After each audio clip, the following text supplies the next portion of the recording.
नमस्कार दोस्तों, आज हम आपके लिए लेकर आए हैं भाद्रपद पूर्णिमा व्रत कथा। भाद्रपद पूर्णिमा करने से व्यक्ति के पाप नष्ट होते हैं और भगवान विष्णु की विशेष कृपा प्राप्त होती है।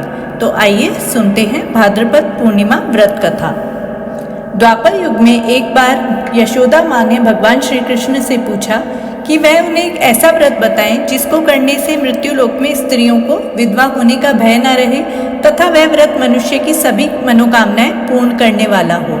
ऐसे में भगवान श्री कृष्ण ने मुस्कुराते हुए यशोदा माँ को एक ऐसे व्रत की कहानी विस्तार से बताते हुए कहा कि सौभाग्य की प्राप्ति के लिए स्त्रियों को 32 पूर्णिमा का व्रत करना चाहिए। यह व्रत अचल सौभाग्य देने वाला और भगवान शिव के प्रति मनुष्यों की भक्ति को बढ़ाने वाला है। इसे सुन यशोदा माँ ने श्री कृष्ण से पूछा कि इस व्रत को मृत्युलोक में किसने किया था। इस पर श्री हरि ने बताया कि इस धरती पर एक रत्नों से परिपूर्ण कार्तिका नाम की नगरी थी।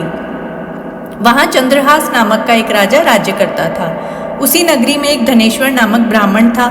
उसकी बहुत सुंदर और सुशील पत्नी थी जिसका नाम रूपवती था। दोनों एक दूसरे से बेहद प्यार करते थे और उस नगरी में बहुत प्रेम से रहते थे। उनके घर में धन धान्य आदि की कोई कमी नहीं थी, लेकिन संतान न होने के कारण अक्सर चिंतित रहा करते थे। एक दिन एक योगी उस नगरी में आया। वह नगर के सभी घरों से भिक्षा लेता था, परंतु रूपवती के घर से कभी भिक्षा नहीं लेता था। एक दिन वह योगी रूपवती से भिक्षा न लेकर किसी अन्य से भिक्षा लेकर गंगा किनारे बैठकर प्रेमपूर्वक भोजन कर रहा था। तभी अपने भिक्षा के अनादर से दुखी होकर धनेश्वर योगी से भिक्षा न लेने की वजह पूछता है। इस पर योगी ने कहा कि निसंतान के घर की भी पतितों के अन्न के समान होती है और जो पतितों के घर का अन्न ग्रहण करता है वह भी पतित हो जाता है। इसलिए पतित हो जाने के भय से उनके घर से वह भिक्षा नहीं लेता है। इसे सुनकर धनेश्वर अत्यंत दुखी हो गए और उन्होंने योगी से पुत्र प्राप्ति का उपाय पूछा। यह सुनकर योगी ने उन्हें माँ चंडी की उपासना करने के लिए कहा। धनेश्वर देवी चंडी की उपासना करने के लिए वन में चला गया। माँ चंडी ने धनेश्वर की भक्ति से प्रसन्न होकर 16वें दिन उसे दर्शन दिए और कहा कि उसके यहाँ पुत्र होगा, लेकिन वह केवल 16 वर्षों तक ही जीवित रहेगा।